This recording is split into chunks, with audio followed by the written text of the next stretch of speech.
আকাশবাণী খবর পড়ছে শঙ্কর মুখোপাধ্যায়। বিশেষ খবর, সংসদের উভয় সভার অধিবেশন অনির্দিষ্টকালের জন্য স্থগিত হয়ে গেছে। বাজেট অধিবেশনে লোকসভায় 129% কাজ হয়েছে। 11ই এপ্রিল ওয়াশিংটনে ভারত মার্কিন 2+2 মন্ত্রী পর্যায়ের বৈঠকে বিদেশমন্ত্রী এস জয়শঙ্কর এবং প্রতিরক্ষামন্ত্রী রাজনাথ সিং যোগ দেবেন। ভারত রাশিয়ার সঙ্গে অর্থনৈতিক সম্পর্ক স্থিতিশীল করার ওপর জোর দিচ্ছে।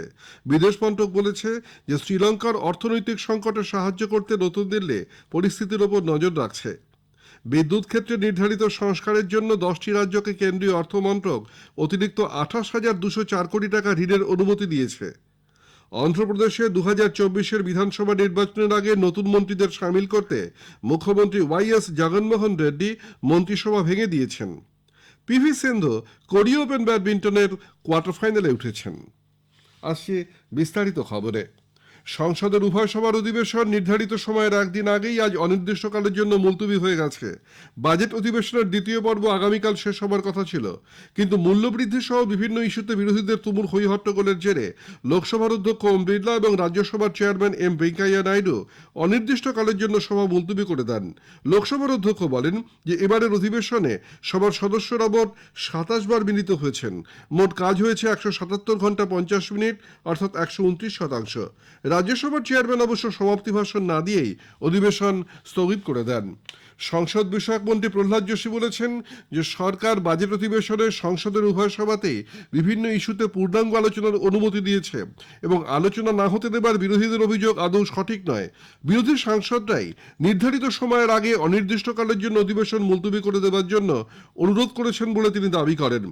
বাজেট অধিবেশনে লোকসভায় 129% এবং রাজ্যসভায় 98% কাজ হয়েছে বলেও শ্রী যোশী উল্লেখ করেছেন।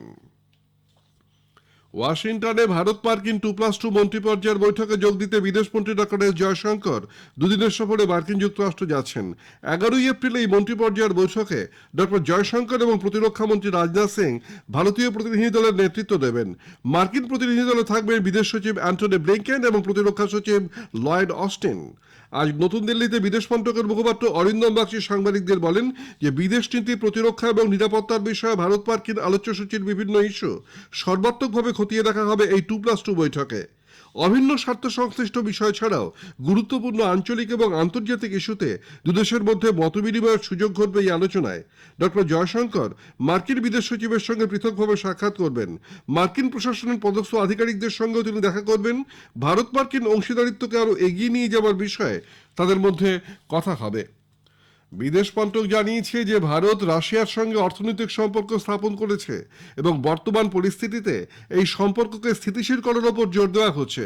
ভারত রুশ বাণিজ্যের বিষয়ে মার্কিন যুক্তরাষ্ট্রের সহকারী জাতীয় নিরাপত্তা উপদেষ্টা দলীপ সিং এর এক জিজ্ঞাসার উত্তরে বিদেশ মন্ত্রকের মুখপাত্র অরিন্দম বাগচি বলেছেন যে এ বিষয়ে ভারতের অবস্থান খুবই স্পষ্ট এবং উন্মুক্ত। ভারতের অবস্থানে রাজনৈতিক রং না লাগানোর উপর তিনি জোর দেন। শ্রীলঙ্কার পরিস্থিতির উপর ভারত নজর রাখছে বলেও তিনি উল্লেখ করেন। এদিকে শ্রীলঙ্কার অর্থনৈতিক সংকটে সাহায্য করতে ভারত এই দ্বীপরাষ্ট্রকে জ্বালানি তেল সরবরাহ করেছে। কলম্বোয় ভারতীয় হাইকমিশন এক টুইট বার্তায় বলেছেন যে 36,000 মেট্রিক টন পেট্রোল এবং 40,000 মেট্রিক টন ডিজেলের দুটি চালান গত সন্ধ্যায় শ্রীলঙ্কায় গিয়ে পৌঁছেছে। $50 কোটি মূল্যের তেল শ্রীলঙ্কাকে ভারত ধার হিসেবে দিচ্ছে। এই চালান তারই অংশ। বিদেশ মন্ত্রকের মুখপাত্র অরিন্দম বাগচি বলেছেন, Since mid-March, over 270,000 metric tons of diesel and petrol have been delivered to Sri Lanka. You have seen our embassy High Commission yesterday put that figure out. In addition, 40,000 tons of rice have been supplied under the recently extended $1 billion trade facility. I just want to emphasize the relationship between India and Sri Lanka is rooted in shared civilizational values and aspirations of our two people. Our cooperation, based on commonality and interests, has been strengthened in recent months. এদিকে মার্কিন যুক্তরাষ্ট্র শ্রীলঙ্কার চলতি অর্থনৈতিক সংকটের মধ্যে তার নাগরিকদের সেদেশে যেতে বারণ করেছে। পাকিস্তান সুপ্রিম কোর্টের এক বৃহত্তর বেঞ্চ ডেপুটি স্পিকারের অনাস্থা প্রস্তাব খারিজের সিদ্ধান্তকে সর্বসম্মতভাবে অসাংবিধানিক ঘোষণা করেছে বলে জানা গেছে। প্রধানমন্ত্রী ইমরান খানের বিরুদ্ধে অনাস্থা প্রস্তাব উত্থাপন করতে না দেওয়া এবং ন্যাশনাল অ্যাসেম্বলি ভেঙে দেওয়ার সিদ্ধান্ত পাকিস্তানের সুপ্রিম কোর্ট খারিজ করে দিয়েছে বলে সংবাদ সংস্থা সূত্রে খবর। সুপ্রিম কোর্টের এই সিদ্ধান্তের ফলে প্রধানমন্ত্রী ইমরান খান বড় রকমের ধাক্কা খেলেন বলে মনে করা হচ্ছে। তাকে এখন সংসদে অনাস্থার মুখোমুখি হতেই হবে। এদিকে পাকিস্তানের রাজনৈতিক এবং সাংবিধানিক সংকটের মধ্যে সে দেশের মুদ্রা রুপির সর্বকালীন পতন ঘটেছে। আন্তঃব্যাংক বাজারে মার্কিন ডলারের তুলনায় রুপি দাঁড়িয়েছে 188-তে।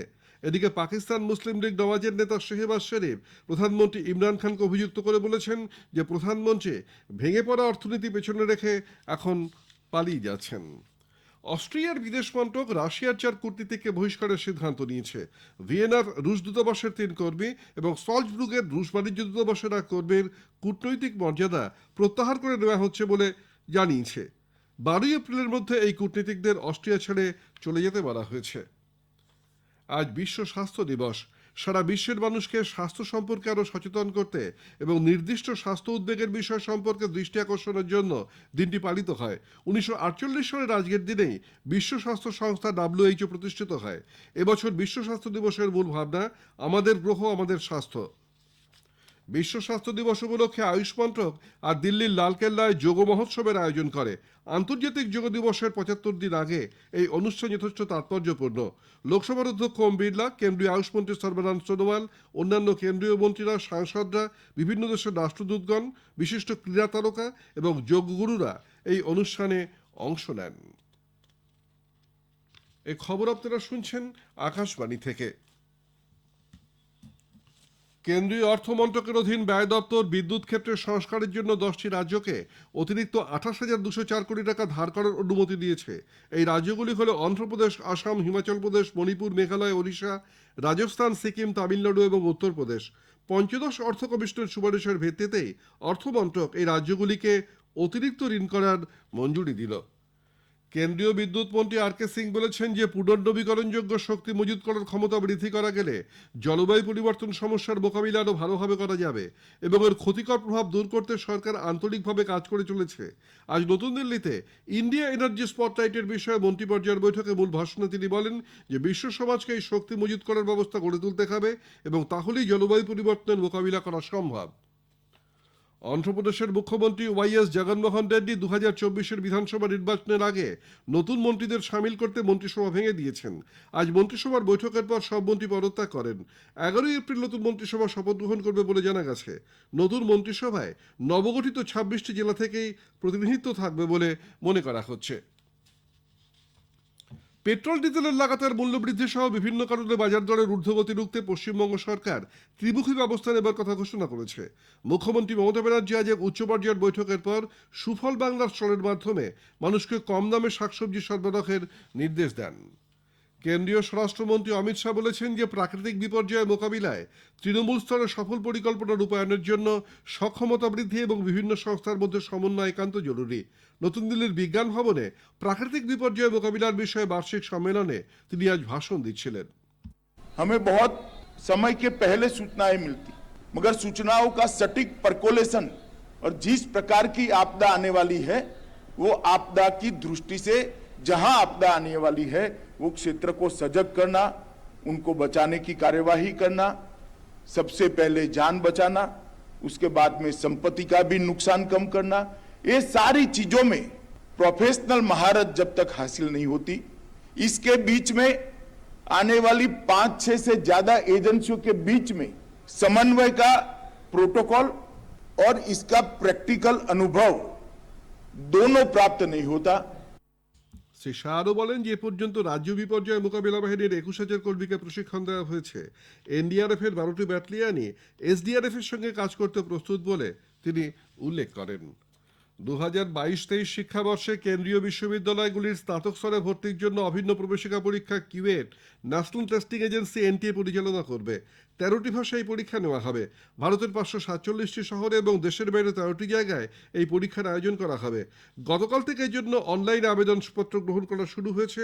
6 মে বিকেল 5টা পর্যন্ত আবেদন করা যাবে। পরীক্ষার্থীরা কেবলমাত্র অনলাইনে kuwait.samarth.ac.in ওয়েবসাইটে আবেদন করতে পারবেন। ভারতের পিভি সিন্ধু জাপানের আয়া ওহরিকে স্ট্রেট সেটে হারিয়ে কোরিয়া ওপেন ব্যাডমিন্টনে কোয়ার্টার ফাইনালে উঠেছেন। সিন্ধু এরপর থাইল্যান্ডের বুসানান আংবাং রুফানের মুখোমুখি হবেন। এদিকে লক্ষ্য সেন এই টুর্নামেন্ট থেকে বিদায় নিয়েছেন। আইপিএল ক্রিকেটের ম্যাচে আজ দিল্লি ক্যাপিটালস লখনৌ সুপার জায়ান্টসের সামনে জয়ের জন্য 150 রানের লক্ষ্যমাত্রা রেখেছে। লখনৌ দল শেষ খবর পাওয়া পর্যন্ত 7 ওভার 3 বলে 58 রান করেছে। শেষ করার আগে বিশেষ বিশেষ খবরের কিছু অংশ আবার পড়ছে।